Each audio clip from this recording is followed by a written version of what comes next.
Hey everybody, Carl here from Abt, and in this video I'm going to show you how to remove the filter for cleaning out of your Samsung dishwasher. First thing you're going to want to do is open up the door, and then you're going to just slide the lower drawer out to give you easier access to the filter. Now this is something you're going to want to do about once a month, really depending on how often you're washing your dishes, but it helps keep the water inside the dishwasher clean, and it keeps all that sediment and stuff out, and it's just going to make your dishes cleaner.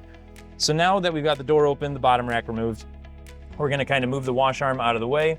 And for this one, we're just going to turn it counterclockwise, and you'll feel it kind of release. And then from there, you're just going to lift the whole assembly up, and out is going to come this silver piece and this top piece. But now you're going to have another piece, actually two more pieces left inside, or one more piece left inside. So you take, well, two.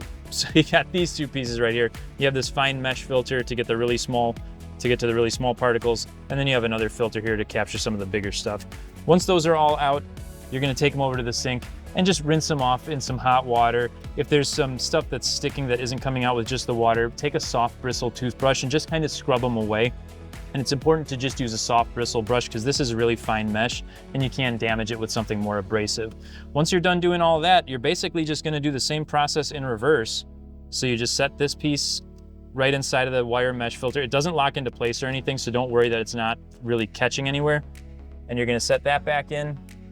And then you're going to take your top piece, and there's two little notches at the back. They're kind of hard to see, but these two back pieces are going to slide under those.